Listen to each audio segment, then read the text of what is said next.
Hello everyone, मैं doctor Dolly और आप सबका स्वागत करती हूँ अपने channel chemistry the way of life में। तो आज हम बात करने वाले हैं एक नए एक्सपेरिमेंट की, जिसका ऑब्जेक्ट है to determine the relative surface tension and viscosity of a liquid with respect to water at room temperature.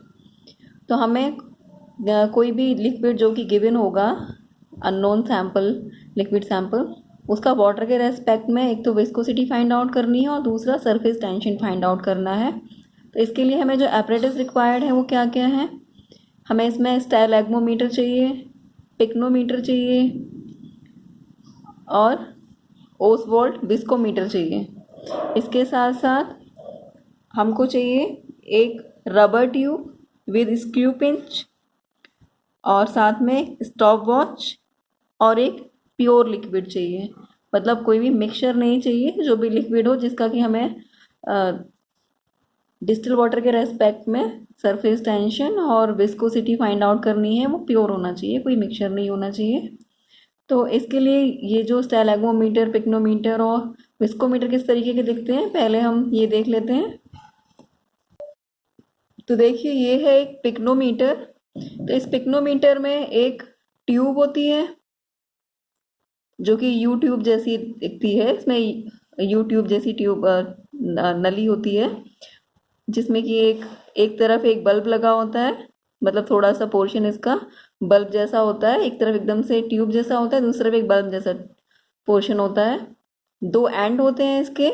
एक एंड थोड़ा पतला होता है जो कि बल्ब की तरफ होता है, और एक जो एंड होता है वो थोड़ा सा एकदम ट्यूब जैसा जो एंड होता है उस तरीके का होता है। और एक होता है जैसे टिप की तरह, जैसे कि आपने पिपेट की टिप देखी होगी या फिर ब्यूरेट की टिप देखी होगी, उस तरीके की टिप के समान होता है।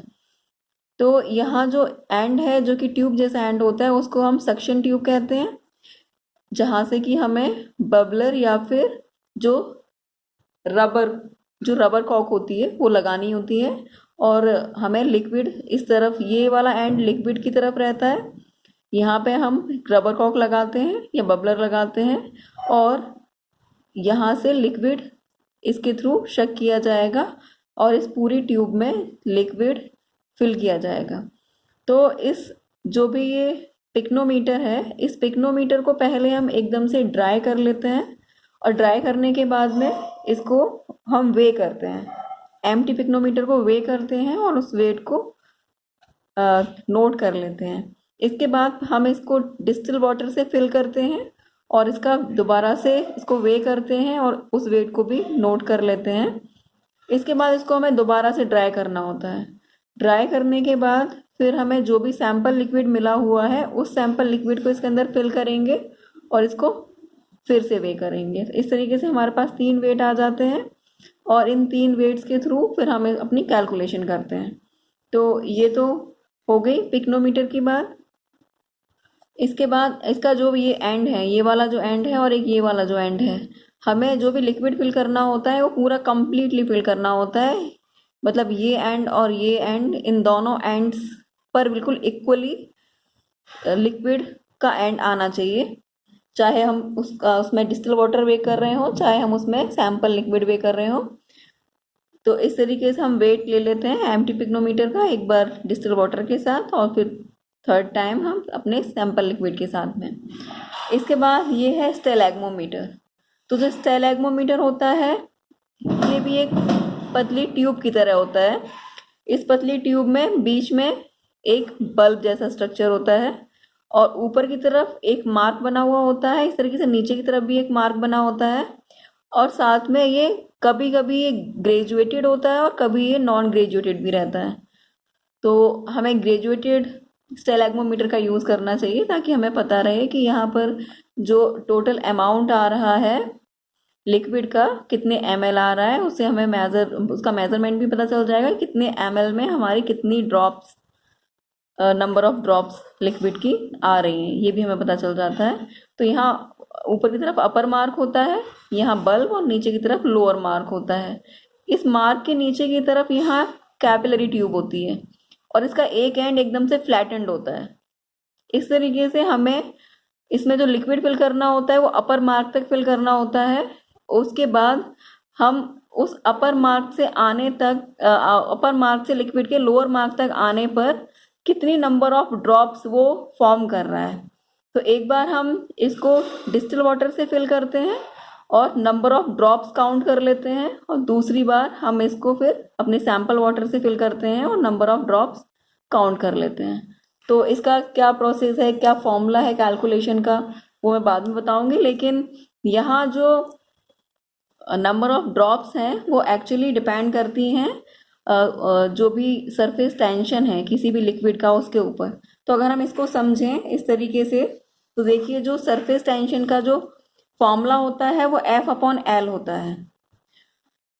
मीन्स जो सरफेस टेंशन होता है, हम ये कह सकते हैं कि सरफेस टेंशन कोहेसिव फोर्स होता है किसी भी लिक्विड के मॉलिक्यूल्स के बीच में लगने वाला अट्रैक्शन फोर्स होता है या फिर कोहेसिव फोर्स होता है, जो कि उसके सरफेस को मिनिमम सरफेस एरिया ऑक्यूपाई करने के लिए टेंड करता है।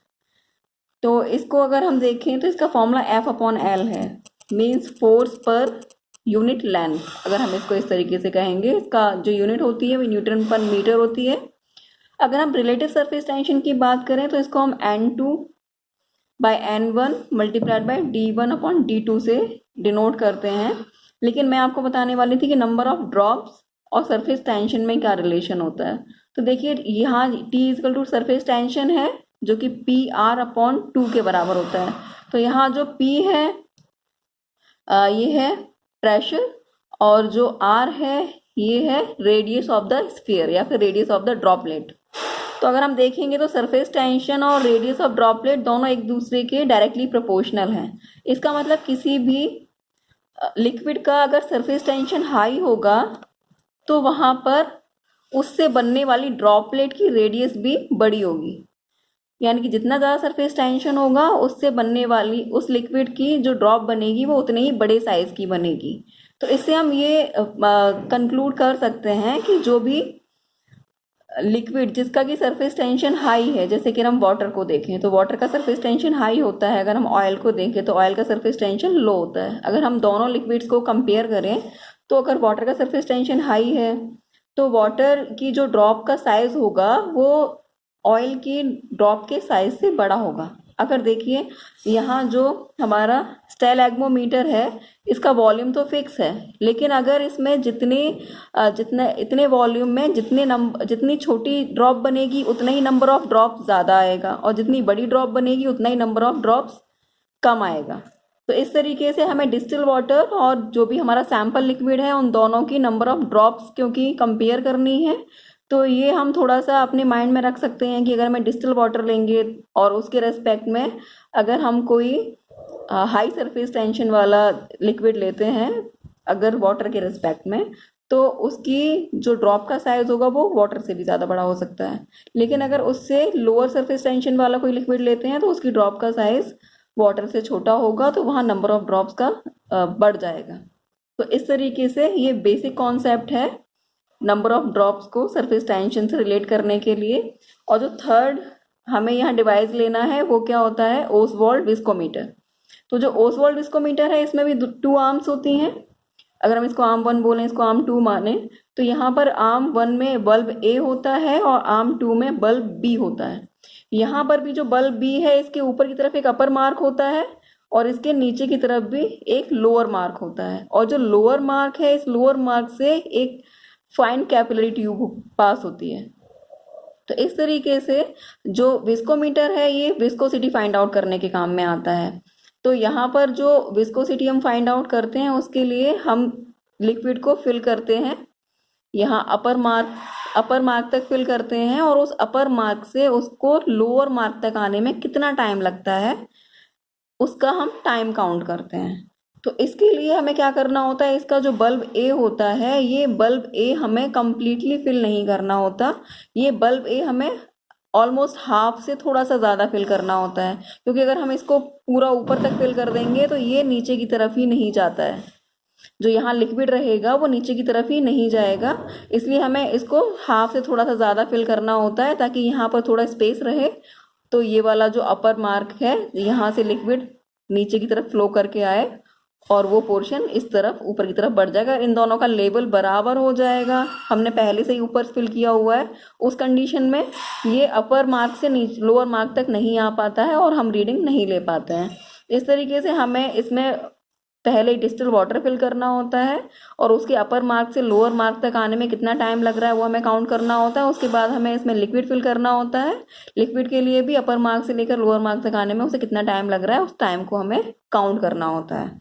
तो इस तरीके से ये प्रोसेस है। हम देखेंगे कि यहाँ पर जो इसके लिए जो फॉर्मूला है, तो जो फॉर्मूला होता है वो क्या होता है, जो विस्कस फोर्स के लिए फॉर्मूला है 6πr ईटा v। तो यहाँ जो ईटा होता है इसको हम बोलते हैं विस्कोसिटी। यहाँ जो F है ये है विस्कस फोर्स या फिर ड्रैग फोर्स। जो R है ये है रेडियस ऑफ द स्फीयर और जो ईटा है ये है viscosity of the fluid and v is equal to velocity of the sphere means जो भी ड्रॉपलेट है। तो और एक और रिलेशन जो अगर हम ईटा जो हमारा ईटा है, अगर हम ईटा का फॉर्मूला देखें तो जो ईटा का फॉर्मूला होता है वो होता है 2 डेल्टा रो GR²/9v। तो v तो यहाँ वेलोसिटी है, r यहाँ पर रेडियस है जो भी स्फीयर ड्रॉपलेट है, और जो यहाँ पर रो है यहाँ पर difference in the density of the liquid. जो भी दो अलग अलग लिक्विड्स हैं उनकी डेंसिटी का डिफरेंस है। अगर हम इस तरीके से देखें तो जो रिलेटिव विस्कोसिटी होती है उसके लिए जो फॉर्मूला आता है वो आता है η1/η2 is equal to d1/d2 into T1/T2। तो यहाँ पर हम जो d1/d2 ले रहे हैं, ये d1 है density of the sample liquid divide by density of the distil water. तो इस तरीके से यहाँ d1/d2 रेशियो है डेंसिटीज का। अगर हम इस फॉर्मूला से देखें तो आप देखेंगे कि यहाँ पर जो v है, जो वेलोसिटी क्या होता है s/t, डिस्टेंस अपॉन टाइम। अगर हम यहाँ से ईटा और टाइम का रिलेशन निकालेंगे तो जो ईटा और टाइम है वो दोनों एक दूसरे के, मतलब अगर हम v इज इक्वल टू लिखें s/t, अगर हम v को इस तरफ लेकर जाते हैं तो ये आएगा 1/v के फॉर्म में। अगर ये यहाँ 1/v के फॉर्म में आता है तो ये हो जाएगा s/t, 1/s/t। तो अगर इस तरीके से t ऊपर की तरफ आएगा तो ईटा के डायरेक्टली प्रोपोर्शनल हो गया टाइम। इस तरीके से यहाँ अगर फॉर्मूला देखें तो यहाँ पर जो ईटा है वो ईटा रो यानी कि डेंसिटी के डायरेक्टली प्रोपोर्शनल है। तो इस तरीके से यहाँ जो फॉर्मूला रिलेटिव विस्कोसिटी के लिए आया है, यहाँ भी अगर आप देखेंगे तो ईटा डेंसिटी और टाइम दोनों के डायरेक्टली प्रोपोर्शनल होता है इस फॉर्मूले के अकॉर्डिंग। तो वो ये रिलेशन आया कहाँ से है, वो इन दो फॉर्मूलाज से आया है। इस वजह से मैंने ये फॉर्मूलाज आपको बताया ताकि इसका रिलेशन आपको समझ में आ जाए। हम कैलकुलेशन किस तरीके से करेंगे, अगर हम रीडिंग ले लेते हैं तो वो भी मैं आपको बता देती हूँ। विस्कोसिटी के रिलेशन में एक और चीज़ मैं आपको बताती हूँ कि जो कोई भी फ्लूइड जिसकी विस्कोसिटी कम होगी वो अपर मार्क से लोअर मार्क तक आने में उतना, मतलब अपर मार्क से लोअर मार्क तक बहुत इजीली आ जाएगा। जो भी ये कैपिलरी है इस कैपिलरी से बहुत इजीली मूव करेगा। इस वजह से वो अपर मार्क से लोअर मार्क तक उसे आने में कम टाइम लगेगा क्योंकि उसकी विस्कोसिटी कम है, यानी कि वो कम स्टिकी है या फिर कम डेंस है, मतलब वो इजीली फ्लो कर पाएगा। विस्कोसिटी क्या होता है, रेजिस्टेंस टू फ्लो। अगर विस्कोसिटी हाई है इसका मतलब वहाँ पर उसकी जो फ्लूइडिटी होगी यानी कि जो फ्लो होगा वो स्लो होगा, क्योंकि वहाँ पर जो रेस्ट्रिक्शन फोर्स है या फिर रिपल्शन है वो क्या होगा, बढ़ जाएगा। तो अगर हम एक तरीके से कंपेयर करें कि एक हमने लिया है ऑयल और एक हमने लिया है डिस्टिल वाटर, तो यहाँ पे हमें पता चल रहा है कि जो विस्कस होगा वो ऑयल ज़्यादा विस्कस होगा और जो हमारा डिस्टिल वाटर होगा वो कम विस्कस होगा। तो यहाँ अपर मार्क से लोअर मार्क तक आने में डिस्टिल वाटर के लिए हमें कम टाइम लगेगा और अगर हम ऑयल की बात करेंगे तो हमें ज़्यादा टाइम लगेगा। इस तरीके से अगर हम हनी और डिस्टिल वाटर को कंपेयर करेंगे तब भी हनी के लिए ज़्यादा टाइम लगेगा और डिस्टिल वाटर के लिए कम टाइम लगेगा। तो मतलब हम इस तरीके से माइंड में रख सकते हैं कि जिसकी विस्कोसिटी हाई होगी उसको अपर मार्क से लोअर मार्क तक आने में ज़्यादा टाइम लगेगा। तो पिक्नोमीटर से हम जो भी रीडिंग लेते हैं 3 रीडिंग, वो आपकी डिफरेंट डिफरेंट आ सकती हैं, क्योंकि अलग अलग पिक्नोमीटर का जो वेट होता है वो डिफरेंट डिफरेंट हो सकता है। तो जो भी आपका वेट आता है उसको आपको लिखना होता है, और जो भी आपका सैंपल वाटर मिला है या फिर जो भी डिस्टिल वाटर और सैंपल वाटर जो भी आपको मिला है उसका भी वेट आपको मेज़र करना होता है। इसके लिए मैंने जो एक्सपेरिमेंट है उसका लिंक मैंने एक्सपेरिमेंट करके बता रखा है कि किस तरीके डेंसिटी मेज़र की जाती है, उसकी कैलकुलेशन कैसे की जाती है। उसका लिंक मैं इस वीडियो के डिस्क्रिप्शन बॉक्स में डाल दूंगी, तो आपके लिए आसानी हो जाएगी। लेकिन हम कैलकुलेशन कैसे करते हैं, हम एम्प्टी पिक्नोमीटर के वेट को अगर W1 मान लें तो ये जो भी आपका आता है, मान लीजिए हमारा यहाँ इतना आया है, अगर उसके बाद में जो भी हमारा डिस्टिल वाटर था, डिस्टिल वाटर और पिक्नोमीटर दोनों का वेट अगर हम W2 मान लेते हैं, और जो हमारा मान लीजिए इतना आया है 38.57, और जो भी हमारा पिक्नोमीटर और जो सैंपल लिक्विड था उसका वेट अगर हम W3 मान लेते हैं और वो मान लीजिए हमारा 48.17 आता है, तो हम कैलकुलेशन किस तरीके से करेंगे, क्योंकि हमें पता है जो डेंसिटी होती है वो होती है मास अपॉन वॉल्यूम। लेकिन अगर हमने पिक्नोमीटर, एक और चीज़, हमें यहाँ पिक्नोमीटर सेम ही लेना होता है, चाहे हम वाटर के लिए ले रहे हो चाहे हम लिक्विड के लिए ले रहे हो, क्योंकि हमने एक ही पिक्नोमीटर को वे किया है, उसका वेट दोनों बार सेम रहना चाहिए, इसलिए हमें उसे चेंज नहीं करना होता है, और वॉल्यूम तो उसका फिक्स है ही। तो इस तरीके से डेंसिटी होती है मास अपॉन वॉल्यूम। तो यहाँ जो डेंसिटी को अगर हम मेज़र करेंगे, रिलेटिव डेंसिटी को मेज़र करेंगे, तो ये क्या हो जाएगा, डेंसिटी ऑफ लिक्विड अगर हम इसको D1 मान लें और divide by density of water अगर हम इसको D2 मान लेते हैं, तो क्योंकि वॉल्यूम दोनों का सेम था तो mass of liquid divide by mass of volume of liquid, और mass of water divide by volume of water, तो वॉल्यूम से वॉल्यूम कैंसिल हो जाएगा क्योंकि दोनों ही सेम थे। इस वजह से यहाँ जो एक्चुअल D1/D2 आएगा वो क्या आएगा, मास of liquid divide by mass of water. इसको मैंने अपने वीडियो में D2/D1 से रिप्रेजेंट कर रखा है, तो आप कंफ्यूज मत होइएगा। बस आपको ये ध्यान रखना है कि डेंसिटी ऑफ लिक्विड हमेशा ऊपर आएगी और डेंसिटी ऑफ वाटर हमेशा नीचे की तरफ आएगा, तभी हम एक्चुअल रेशियो निकाल पाएंगे। तो हमारी जो यहाँ वैल्यूज़ हैं, अगर हम इन वैल्यूज़ को लें तो जो हम डिस्टिल वाटर का वेट अगर हम मेज़र करेंगे तो वो आएगा W2 माइनस W1, क्योंकि हमें पिक्नोमीटर का वेट माइनस करना होगा।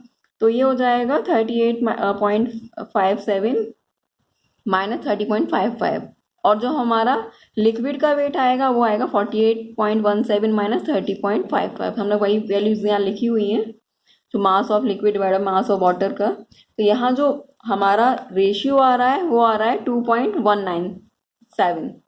आपका यहाँ कोई भी रेशियो आ सकता है, बस आपकी जो भी आपका वेट आया है उस वेट को आपको यहाँ पुट करना है और उससे अपनी वैल्यूज फाइंड आउट करनी है।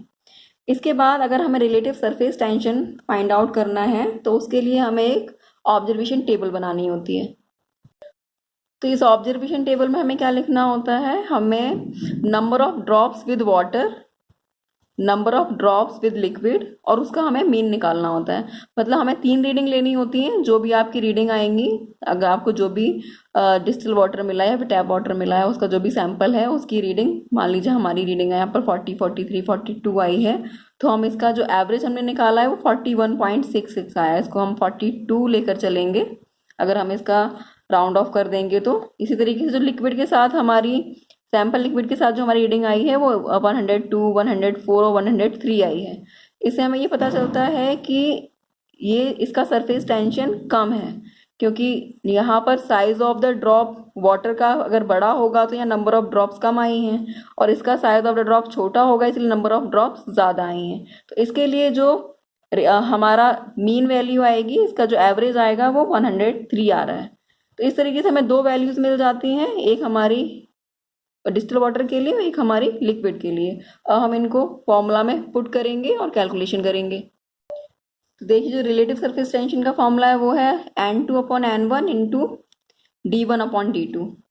तो जो N2 क्या हो जाएगा, जो भी हमारे डिस्टिल वाटर के साथ या फिर वाटर सैंपल के साथ में जो भी हमारी नंबर ऑफ ड्रॉप्स आई हैं, और N1 हो जाएगा जो भी हमारी लिक्विड सैंपल के साथ ड्रॉप्स आई हैं, क्योंकि हमने यहाँ पर D1 लिक्विड सैंपल के लिए डेंसिटी ली है और D2 डिस्टिल वाटर के लिए डेंसिटी ली है, तो हम उसी के रेस्पेक्ट में यहाँ N2 लेंगे डिस्टिल वाटर के लिए नंबर ऑफ ड्रॉप्स, और N1 लेंगे लिक्विड के लिए, जो भी हमारे सैंपल लिक्विड है उसके लिए नंबर ऑफ ड्रॉप्स।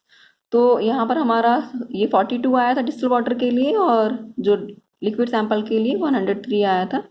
तो और जो हमारा d1/d2 का रेशियो है वो हम ऊपर ही दिखा चुके हैं, 2.1970 आया था। तो इस तरीके से हम अगर निकालते हैं तो रिलेटिव सरफेस टेंशन आ रहा है वो 0.8958 आ रहा है। तो देखिए अगर हम वाटर के रेस्पेक्ट में देखेंगे तो जो भी हमने सैंपल लिक्विड लिया है उसका सरफेस टेंशन कम है। अगर हम वाटर का 1 मानकर चलें तो उससे कम आ रहा है, 0.8958 आ रहा है। तो इस तरीके से हमने फाइंड आउट कर लिया कि जो भी सरफेस टेंशन है लिक्विड का वो वाटर के रेस्पेक्ट में कम है। अब हम नेक्स्ट बात करते हैं विस्कोसिटी की, उसकी कैलकुलेशन कैसे करेंगे। तो देखिए इसके लिए भी हमें एक ऑब्जर्वेशन टेबल बनानी होती है जो कि हम जो भी हमारा टाइम ऑफ फ्लो है वाटर के साथ उसके लिए भी हमें 3 रीडिंग लेनी होंगी और उसका फिर मीन वैल्यू निकालनी होगी। इस तरीके से हमें लिक्विड के लिए भी 3 वैल्यू लेनी होंगी और फिर उसके लिए भी एवरेज वैल्यू निकालनी होगी। तो मान लीजिए हमारा वाटर के लिए जो टाइम आया है वो आया है 9.84 मिनट, 9.88 मिनट, 9.28 मिनट। तो हम इसका एवरेज ले लेंगे। इसी तरीके से जो हमारा time of flow for liquid आया है वो 6.45, 6.53 और 6.89 आया है अगर, तो हम इस तरीके से इसका भी मीन निकालेंगे। 6.62 आ जाता है। इसको हम फॉर्मूला में पुट करेंगे और फिर कैलकुलेशन करेंगे। मिनिमम 3 वैल्यूज लेना इसलिए ज़रूरी है कि वहाँ पर हमारा जो एरर आने का चांस है वो कम हो जाता है। तो रिलेटिव विस्कोसिटी है ये है η1/η2 is equal to d1/d2 multiply by t1/t2। यहाँ पर जो हमारा t1 है ये टाइम फ्लो फॉर लिक्विड है और जो t2 है वो time flow for distil water है। तो इस तरीके से हम दोनों वैल्यूज जो हमारी आई हैं वो हम यहाँ पुट कर देंगे और हमारा d1/d2 पहले से ही फाइंड आउट था। तो इस तरीके से डेंसिटी हम सरफेस टेंशन के लिए भी यूज़ होती है, डेंसिटी का रेशियो मतलब रिलेटिव डेंसिटी, और इसी तरीके से विस्कोसिटी फाइंड आउट करने के लिए भी यूज़ होती है, इसलिए डेंसिटी बहुत यूज़फुल है। तो इस तरीके से जो हमारा रिलेटिव विस्कोसिटी की वैल्यू आ रही है 1.5056 आ रही है। इसका मतलब है जो भी लिक्विड हमने लिया था वो उसकी जो विस्कोसिटी है वो डिस्टिल वाटर से ज़्यादा है, इससे ये प्रूव होता है। अगर हम वाटर को उसकी विस्कोसिटी 1 मान के चलें तो ये 1.5 से लगभग 1.5 गुना ज़्यादा है। इस तरीके से वो ज़्यादा विस्कस है। तो फाइनली हमें रिजल्ट लिखना होता है। जो भी हमारा रिलेटिव सरफेस टेंशन आया है वो हम यहाँ, क्योंकि रूम टेम्परेचर हमने पूरा एक्सपेरिमेंट किया है, तो जो भी हमारा सरफेस टेंशन आया है रिलेटिव सरफेस टेंशन उसकी वैल्यू हम यहाँ पर लिख देंगे फाइनली, और जो भी हमारा रिलेटिव विस्कोसिटी आई है वो हम फाइनली यहाँ पर लिख देंगे। तो इस तरीके से हम एक्सपेरिमेंट कंप्लीट कर लेते हैं। कभी कभी सिर्फ रिलेटिव सरफेस टेंशन ही फाइंड आउट करना होता है, उस कंडीशन में हमें सिर्फ एक ही रिजल्ट की वैल्यू एक ही लिखनी होती है। और अगर हमें सिर्फ रिलेटिव विस्कोसिटी फाइंड आउट करनी है तो अब भी हमें सिर्फ विस्कोसिटी की वैल्यू लिखनी होती है, वहाँ पर दोनों वैल्यूज कैलकुलेट करने की और लिखने की ज़रूरत नहीं होती है। इस तरीके से हम डेंसिटी, रिलेटिव सरफेस टेंशन और रिलेटिव विस्कोसिटी को मेज़र करते हैं और उसकी बाद उसकी कैलकुलेशन करके रिजल्ट को लिखते हैं। तो इस तरीके से ये एक्सपेरिमेंट कंप्लीट होता है। तो होप ये आपको अच्छे से समझ में आया होगा। जो भी रिलेटिव सरफेस टेंशन का एक्सपेरिमेंट है वो मैं आगे किसी वीडियो में ज़रूर बताऊंगी अगर टाइम मिलता है तो। और आज की वीडियो में इतना ही। अगर आपको पसंद आया हो तो उसको लाइक शेयर ज़रूर कर दें और चैनल को सब्सक्राइब कर दें। तो आज के लिए इतना ही। Thank you.